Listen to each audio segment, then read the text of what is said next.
Hello, at welcome sa Cloud B Movie Recap. Ang pelikulang ikukwento natin ngayon ay ang Kung Fu Panda na ipinalabas sa taong 2008. Bago tayo magsimula ay maaari lamang mag-iwan na lamang ng subscribe, like and share. Halina't simulan na natin. Nagsimula ang pelikula nang magising ang matabang panda na si Po sa kanyang silid. Siya ay tinatawag ng kanyang ama na gansa na si Mr. Ping upang tulungan siya sa paghahain ng pagkain sa kanilang customer sa kanilang restaurant. Bago siya bumaba hinahangaan niya ang action figure ng Five Furious, at siya ay nangangarap na maging isang kung fu master at makasama sila sa pakikipaglaban, ngunit siya ay nag-aalangan na ipahayag ang kanyang mga hangarin sa kanyang ama na mas gusto niyang maging isang kung fu master at hindi siya interesado sa pagpapatakbo ng kanilang restaurant at ng kanyang sikat na secret ingredient soup. Ipinatawag ni Master Oogway si Shifu upang ipaalam sa kanya na nagkaroon siya ng pangitain na si Tai Lung ay magbabalik. Ngunit hindi makapaniwala si Shifu dahil ito ay nasa bilangguan. Agad na pinatawag ni Shifu ang mensahero na si Zeng, at sinabi na siya ay agad na tumungo sa Chorgom Prison upang ipaalam sa mga nagbabantay roon na doblehin ang kanilang gwardiya at ang kanilang armas at kailangan ay hindi makatakas si Tai Lung doon. Dito nga ay sinabi ni Master Oogway na panahon na upang ipaalam kung sino ang nakatadhana na maging isang Dragon Warrior. Habang si Po ay nagtratrabaho, nakita niya ang isang balita na si Master Oogway ay pipili na ng magiging Dragon Warrior sa araw na ito. Siya ay nasa sabik na pumunta sa Jade Palace at sinabihan niya ang kanilang customer na tumungo na doon, ngunit ipinadala sa kanya ng kanyang ama ang noodle cart upang magtinda.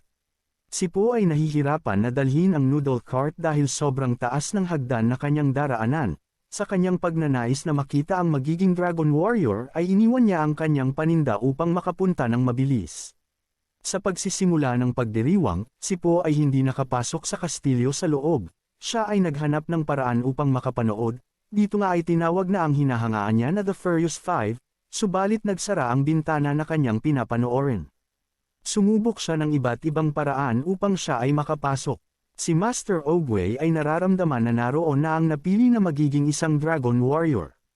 Si Po ay gumawa ng upuan na may kasamang paputok at ito ang gagamitin niya upang makapasok sa loob.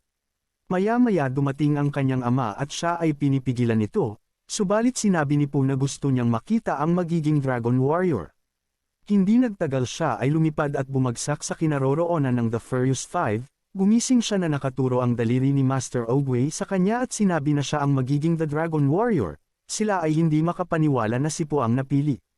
Si Master Shifu ay nangangatwiran na imposible na ang panda na ito ang magiging Dragon Warrior at isa lamang itong aksidente, ngunit sinabi ni Master Oogway na hindi ito isang aksidente.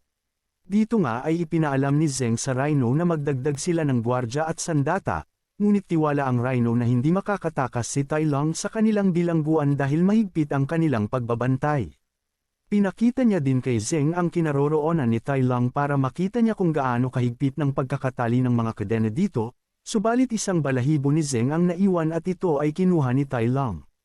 Dito nga ay nakausap ni Po si Master Shifu, sinabi nito na hindi maari na maging Dragon Warrior si Po, hanggang sa malaman nito ang sekreto ng Dragon Scroll at hindi ganun kadali na ibibigay niya ang scroll kailangan ay mamaster nito ang pinakamataas na antas ng Kung Fu, at imposible na ito si Po, dahil nakikita niya sa katawan nito ang mga katangian na hindi siya marunong makipaglaban dahil siya ay mataba. Ginamit ni Master Shifu ang isang teknik na waxy finger hold na ikinatakot ni Po.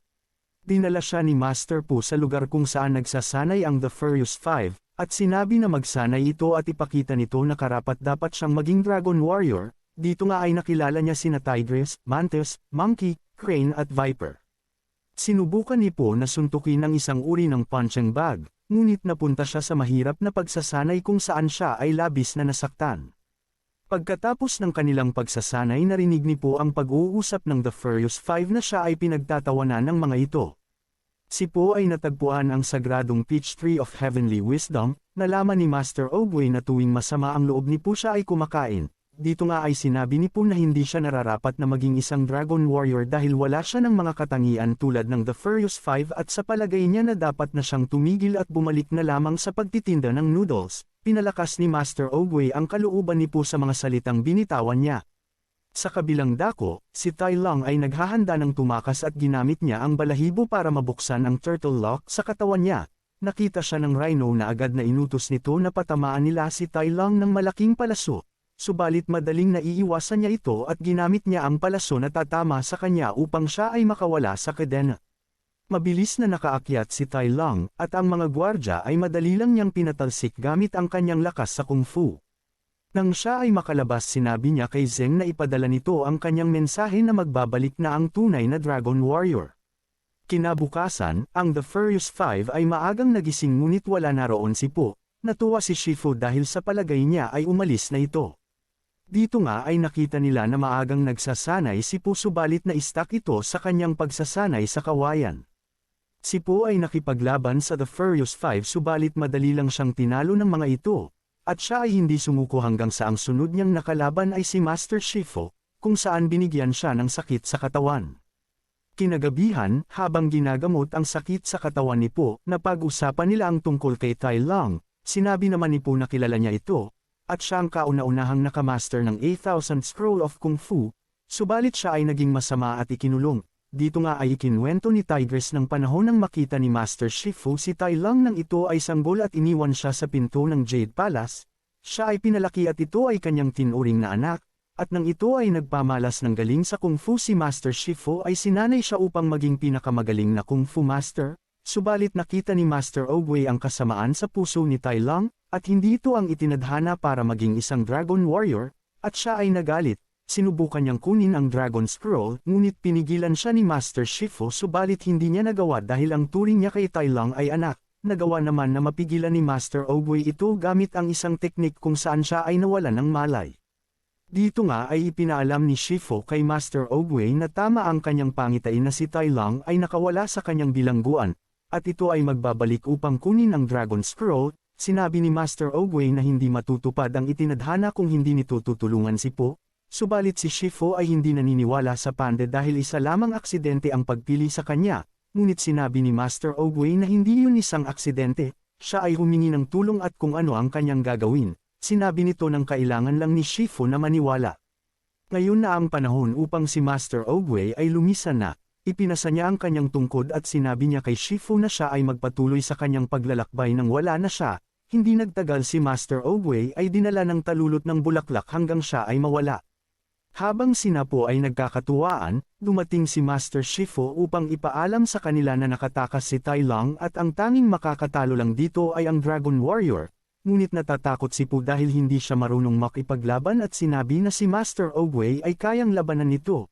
Subalit ibinalita niya sa kanila na wala na si Master Oogway. Nagboluntaryo si Tigress na sila na lamang ang lalaban subalit hindi pumayag si Master Shifu dahil hindi sila ang nakatadhana upang labanan si Tai Lung, kung hindi ang Dragon Warrior lamang. Dahil sa takot si Po ay tumakbo, pinigilan siya ni Master Shifu at sinabi na bakit siya aalis. Sinabi ni Po na hindi niya kayang talunin si Tai Lung dahil hindi siya ang Dragon Warrior, at kailanman hindi naniniwala si Master Shifu sa kanya. Sinabi ni Master Shifu na ngayon ay naniniwala na siya dahil ito ay sinabi ni Master Oogway at tutulungan niya ito na maging isang Dragon Warrior. Tinanong siya ni Po kung papaano niya matutulungan ang tulad niya ngunit si Master Shifu ay hindi alam kung papaano. Nang gabi din iyon ang The Furious Five ay umalis upang harapin at labanan si Tai Lung. Kinaumagahan, nakita ni Master Shifu ang ginawa ni Po sa kusina kung saan ang mga gamit doon ay nasira nito, dahil lang sa pagkain. Palihim siyang humanga dito at sinabi na may nakatagong pagkain si Monkey. Mas lalong humanga si Shifu nang makita niyang mabilis na pag-akyat ni Po, at napansin din ito na nagawa niya ang perpektong pag-split ng kanyang binti. Dinala ni Master Shifu si Po sa lugar ng kapanganakan ng Kung Fu, kung saan si Master Oogway ay nagsanay ng kanyang Kung Fu. Dito nga ay tinanong ni Master Shifu kung gusto nitong matuto ng Kung Fu, na agad na sumang-ayon si Po at sinabi ni Master Shifu na siya ang magiging master nito.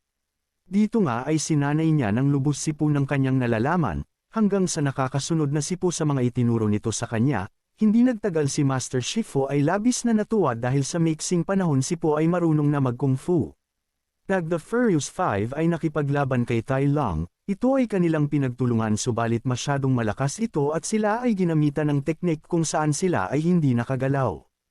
Bumalik ang The Furious Five sa palasyo kung saan sila ay bumagsak at tumigas ang kanilang mga katawan, agad silang ibinalik ni Master Shifu sa dati, at sinabi nila na masyadong malakas si Tai Lung, at humingi sila ng tawad.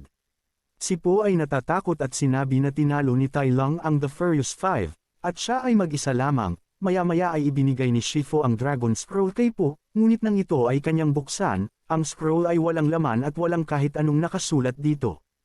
Sila ay naguguluhan at hindi nila maintindihan ang nangyayari. Napagpas siya ni Shifu na siya na lamang ang lalaban kay Tai Lung at kailangan nilang tulungan ilayo ang mga naninirahan sa lugar. Dito nga ay bumalik si Po at sinamahan niya sa pag-alis ang kanyang ama, at dito na ibinunyag ng kanyang ama na ang sekretong sangkap ng kanilang noodles ay wala. At sinabi na kung gusto niya na maniwala na mayroon nitong espesyal, kailangan ay maniwala siya na espesyal ito. Kinuha ni Po ang Dragon Scroll at binuksan niya ito, at nakita niya ang sarili at napagtanto niya na kailangan lang ay maniwala siya sa kanyang sariling kakayahan. Dito nga ay nagtunggali sina Shifu at Tai Lung, galit na galit niyang inatake si Shifu. Ang kanilang paglalaban naging matindi subalit masyado nang malakas si Tai Lung at binugbog niya si Shifu. Maya-maya ay dumating si Po at sinabi niya na siya ang Dragon Warrior. Sila ay naglaban at sinubukan naman na kunin ni Tai Lung ang scroll sa kamay ni Po. Ang mga atake ni Po ay tila mga aksidente lamang, hanggang sa makuha ni Tai Lung ang scroll. Siya ay nadismaya dahil wala itong laman. Sinabi ni Po na wala talagang sekretong sangkap kundi ikaw. Sila ay nagpatuloy sa pakikipaglaban. Dito nga ay napapansin nito na hindi tumatalab ang mga atake nito sa kanya dahil sa mataba niyang katawan. Ito ay kanyang pinabagsak ng walang kahirap-hirap. Ginamit ni Po ang teknik na the Waxy Finger Hold na ikinatakot ni Tai Lung. Sa teknik na kanyang ginawa ito ay naglabas ng malakas na enerhiya. Dito nga ay nasaksihan ng mga naninirahan na nag-api ni Po ang kilabot na si Tai Lung, at ang The Furious Five ay nagbigay sa kanya ng respeto, at tinawag na siyang Master. Agad pinuntahan ni Po si Master Shifu. Dito ay sinabi niya na tinalo niya si Tai Lung. Si Master Shifu ay nagpasalamat kay Po na nailigtas niya ang bayan. Dito na nagtatapos ang pelikula. Kung nagustuhan ninyo ay maari lamang mag-iwan na lamang ng subscribe, like and share. Maraming salamat sa panunood hanggang sa susunod na video.